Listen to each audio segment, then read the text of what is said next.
এখন আপনাদের সাথে গুরুত্বপূর্ণ একটা টপিক নিয়ে আলোচনা করব। এই ভিডিওতে আমরা মেনলি ইংরেজি ফার্স্ট পেপারে যেহেতু 10 মার্কের ইনফরমেটাল লেটার আসে, এই ইনফরমেটাল লেটারে 10 মার্ক পাওয়ার জন্য আজকে আপনাকে একটা ফরম্যাট শিখাই দিব। এই একটা ফরম্যাট শিখলে যে কোনো ধরনের ইনফরমেটাল লেটার আসলে কিন্তু আপনি উত্তর করতে পারবেন।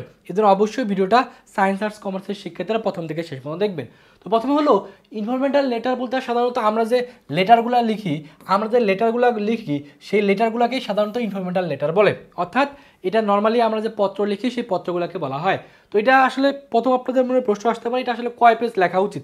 তো সাধারণত এটা মেনলি 1 পেজে লেখা উচিত। কোনো কারণে যদি 1 পেজে বেশি হয়ে যায় তাহলে সেই ক্ষেত্রে অবশ্যই যখন আপনি শুরু করবেন, শুরুটা কিভাবে করবেন, কথার কথা এটা আপনার খাতার পেজটা আপনি এখান থেকে শুরু করবেন, এখান থেকে শুরু করে আপনি এইখানে এসে শেষ করবেন, অর্থাৎ এখান থেকে শুরু করে এখানে শেষ করবেন। তবে 1 পেজের ভিতরে যদি লিখতে পারেন তাহলে তো হলোই, যেহেতু 10 মার্কের প্রশ্ন আসে সেক্ষেত্রে যদি 2 পেজে লেখেন তাহলে এখান থেকে শুরু করে এই পাশে আপনি শেষ করবেন।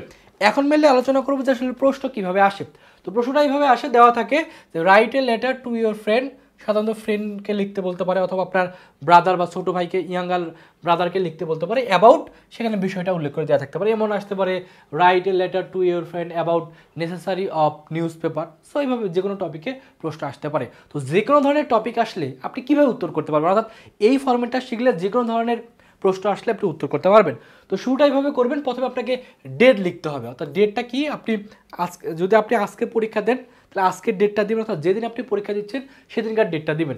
কথার কথা আপনি 1 তারিখে পরীক্ষা দিচ্ছেন তাহলে লিখবেন 1 তারিখ 7 মাস 2025, অর্থাৎ আপনি যেদিন পরীক্ষা দেবেন সেদিনের ডেটটা এভাবে উল্লেখ করে দেবেন। তারপর লিখবেন ঢাকা বাংলাদেশ। এখানে অন্য কোনো অ্যাড্রেস দেওয়ার দরকার নেই, সাধারণত বোর্ড পরীক্ষা কিন্তু নিজের ঠিকানাটা দেওয়া উচিত না, এজন্য ঢাকা যেহেতু বাংলাদেশের রাজধানী এজন্য আপনি ঢাকা বাংলাদেশ লিখে ফেলবেন। অর্থাৎ প্রথমে তারিখ, তারপর আপনাকে ডেটটা দিতে হবে।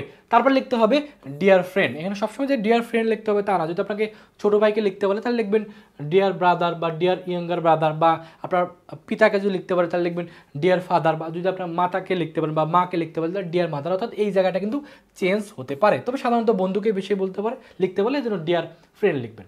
তারপর কি লিখবেন at the beginning of the letter. এর অর্থটা কি, যে পত্রের শুরুতেই টেক মাই সালাম অথবা মাই লাভ। তো সাধারণত যদি আপনার থেকে বয়োজ্যেষ্ঠ কাউকে যদি আপনি লিখেন তাহলে সেক্ষেত্রে লিখবেন টেক মাই সালাম, বা আপনার সমবয়সী বা আপনার ছোটো কাউকে যদি লিখেন তাহলে সেক্ষেত্রে লিখবেন টেক মাই লাভ, অর্থাৎ আপনার ভালোবাসা বা আপনার সালাম নেবেন। তবে অ্যান্ড বেস্ট উইসেস, অর্থাৎ শুভকামনা। হোপ ইউ আর ওয়েল, আশা করি আপনি ভালো আছেন বা তুমি ভালো আছো। আই অ্যাম অলসো ওয়েল, আমিও ভালো আছি। বাই দ্য গ্রেস অফ আল্লাহ অথবা গড। আপনি যদি মুসলিম ধর্মাবলম্বীর হন আল্লাহ লিখতে পারেন, আর অন্য ধর্মাবলম্বীর হলে আপনি গড লিখতে পারেন। তাহলে লিখবেন আই রিসিভ ইউর লেটার ইস্টারডে, আমি তোমার পত্র গতকালকে পেয়েছি। ইন ইউর লেটার, এখানে একটু মনে রাখবেন in your letter you have wanted to know, অর্থাৎ তোমার পত্রে তুমি জানতে চেয়েছো অ্যাবাউট কোন বিষয় সম্পর্কে, অর্থাৎ এই যে বিষয়টা আছে বিষয়টা যা সেখানে বসায় দেবেন। Now I am writing about it, আমি এখন এটার সম্পর্কে লিখতেছি। তো এখন এখানে একটা চেঞ্জ হতে পারে। কি চেঞ্জ হতে পারে, প্রশ্ন যদি কখনো কোনো দুর্ঘটনা সম্পর্কে লিখতে বলে, অথবা কোনো কথার কথা আপনার বন্ধু ভালো ফলাফল করছে সেটা সম্পর্কে লিখতে বলে, সো এরকম কোনো কিছু সম্পর্কে যদি লিখতে বলে, অর্থাৎ কোনো আনন্দ অথবা দুঃখ সম্পর্কে যদি লিখতে বলে তাহলে এই যে লাইনটা আছে এই লাইনটা আপনি বাদ দিবেন। এই লাইনটা বাদ দিয়ে আপনি কি লিখবেন, ওইখানে আপনি লিখবেন হলো আই এম ভেরি গ্ল্যাড। যদি আনন্দের কোনো হয়, অর্থাৎ আপনার বন্ধু ভালো ফলাফল করছে এটা সম্পর্কে লিখতে বলছেন তাহলে সেক্ষেত্রে লিখবেন আই এম ভেরি গ্ল্যাড। আর অথবা কোনো দুর্ঘটনা সম্পর্কে লিখতে বলছে তাহলে সেক্ষেত্রে লিখবেন আই এম ভেরি শকড। অর্থাৎ এই দুটার ভিতরে যে কোনো একটা লিখবেন। যদি ভালো সম্মত হয় সেক্ষেত্রে গ্ল্যাড, আর যদি দুর্ঘটনার কোনো কিছু হয় তাহলে shock to know to write you some line about এই যে সম্পর্কটা মানে যে বিষয়টা আছে সেই বিষয়টা এখানে বসায় দিবেন। অর্থাৎ আই এম ভেরি শক যদি আনন্দের সংজ্ঞা হয়, অর্থাৎ আমি খুবই আনন্দিত।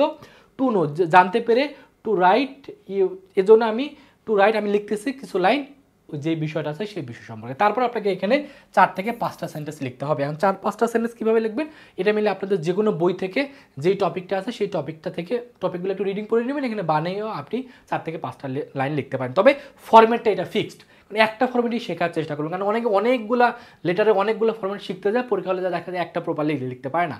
এর জন্য যদি ফরম্যাটটা ঠিক রাখতে পারেন আর এখানে লেখাগুলো যদি বানিয়ে লিখতে পারেন অথবা কোনো বই থেকে যদি পড়ে লিখতে পারেন তাহলে খুবই ভালো হয়। ফিনিশিংটা কীভাবে দেবেন, নো মোর টুডে, আজ আর নয়। Pay my respect to your parents and my affection. এই অ্যাফেকশন মানে স্নেহ, to your younger brother and sister you must take care of your health, অর্থাৎ তোমার স্বাস্থ্যের খেয়াল নিও, রাইট টু মি, আমাকে রাইট টু মি, শোন আমাকে দ্রুত লিখো। তারপর ইওর লাভিং ফ্রেন্ড, তারপর আপনার যে নিজের নাম সেই নিজের নামটা দিয়ে ফেলবেন। অবশ্যই মনে রাখবেন ইনফরমেন্টাল লেটার লিখতে গেলে বা লেটার লিখতে গেলে অবশ্যই আপনাকে খাম দিতে হবে। তো খামটা আপনি কীভাবে দেবেন, আপনি এখানে অবশ্যই স্ট্যাম্প লিখবেন, স্ট্যাম্প কথা লিখবেন, তারপরে এখানে লিখবেন ফ্রম, আর এখানে হলো টু। ফ্রম বলতে হলো আপনার ঠিকানাটা এখানে দিবেন, এই ফ্রম এখানে অবশ্যই আপনার ঠিকানাটা দিবেন, আর ট্যুর এখানে আপনার বন্ধুর ঠিকানা বা আপনার ছোটো ভাইয়ের ঠিকানা, যাকে পত্রটা লিখতে বলবে তার ঠিকানাটা দিবেন। তো এখানে অবশ্যই মনে রাখবেন এই ফর্মের এখানে আপনি এখানে যে নামটা দিবেন, অর্থাৎ নিচে যে আপনি নামটা দিবেন সেই নামটা কিন্তু আপনাকে এখানে দিতে হবে। এখানে যে অ্যাড্রেসটা দিবেন আর এখানকার অ্যাড্রেসটা কিন্তু সেম হতে হবে, অর্থাৎ এই জায়গার যে অ্যাড্রেস আর এখানকার অ্যাড্রেসটা কিন্তু অবশ্যই সেম হতে হবে। আর এখানে আপনি যে কোনো একটা নাম দিয়ে যে কোনো একটা ঠিকানা দিয়ে দিতে পারেন। আর আপনাদের এখন আমরা মেনলি যেটা নিয়ে আলোচনা করবো সেটা হলো আপনি এখন ইনফর্মাল লেটারের জন্য আসলে কোনগুলো গুরুত্ব দিবেন। এখানে মেনলি টোটাল 15টা দেওয়া আছে, 15টা দেখে নেবেন, তবে ফরম্যাটটা সেম, অর্থাৎ ওই ফরম্যাটটাকে মুখস্থ করবেন।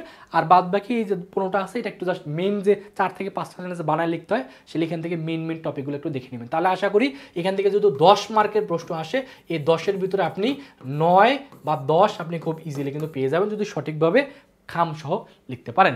তো এই ভিডিওর পাশাপাশি আরেকটা অ্যানাউন্সমেন্ট দিয়ে দিই, আপনারা অনেকে আমার ভিডিও দেখতেছেন, অনেকের আমার ক্লাস ভালো লাগতেছে।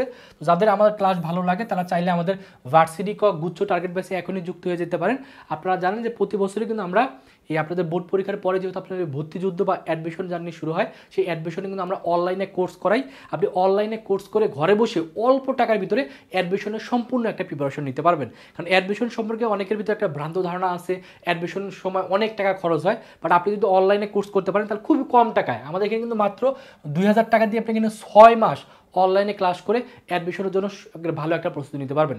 এবং আপনারা জেনে আনন্দিত হবেন আমাদের এই ভার্সিটি গুচ্ছ ভর্তি টার্গেট ব্যাচ থেকে গত বছর অর্থাৎ লাস্টবার যে গুচ্ছ ভর্তি পরীক্ষা হয়েছে সেখানে যে স্টুডেন্ট প্রথম হয়েছে সে কিন্তু আমাদের এই অনলাইন ব্যাচেরই শিক্ষার্থী। এই জন্য যারা এখনই প্রি বুকিং করতে চান, অর্থাৎ আপনাদের এই পরীক্ষা চলাকালীন সময় কেউ যদি প্রি বুকিং করেন তাহলে সেক্ষেত্রে আপনি ডিসকাউন্টে এই 2000 টাকার কোর্সটা মাত্র 1500 টাকা দিয়ে ভর্তি হতে পারবেন। এবং প্রি বুকিং করার জন্য আপনাকে মাত্র 500 টাকা, এই যে নাম্বারটা আছে এই নাম্বারে বিকাশে বা নগদে 500 টাকা পাঠিয়ে এই নাম্বারে কল করবেন অথবা এই নাম্বারে হোয়াটসঅ্যাপে নক করলে আপনাকে একটা প্রি বুকিং ফর্ম দেওয়া হবে।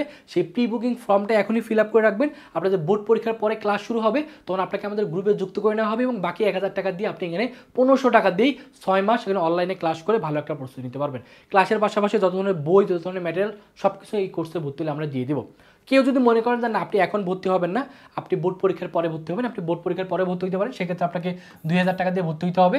এই জন্য যারা পরে ভর্তি হবেন এই যে নাম্বারটা আছে এই নাম্বারটা অবশ্যই সংগ্রহে রাখবেন, অথবা অ্যাডমিশন সম্পর্কিত কোনো হেল্প লাগলে অবশ্যই এই নাম্বারে হোয়াটসঅ্যাপে নক করতে পারেন। আমাদের ভার্সিটি বা মেডিকেল জিকে অর্থাৎ যারা আর্টসের স্টুডেন্ট তারাও চাইলে এখানে ভর্তি হতে পারেন। তার জন্য জিকের আমাদের কোর্স আছে, এটারও আমাদের প্রি বুকিং চলতেছে, এটার কোর্স পে 1000 টাকা। প্রি বুকিংয়ে ভর্তি হলে ডিসকাউন্টে ভর্তি হতে পারেন। ভর্তি হওয়ার জন্য এই নাম্বারে কল অথবা এই নাম্বারে হোয়াটসঅ্যাপে নক করতে পারেন। আমাদের সায়েন্স আর্টস কমার্সের জন্য কিন্তু এক্সাম ব্যাচও আছে। তো এই হলো ইনফরমেন্টাল লেটার কীভাবে লিখতে হবে এটার একটা ফর্মেট শেখাই দিলাম। আশা করি এই ফর্মেট দিয়ে যে কোনো ধরনের ইনফরমেন্টাল লেটার আসলে আপনি কিন্তু উত্তর করতে পারেন।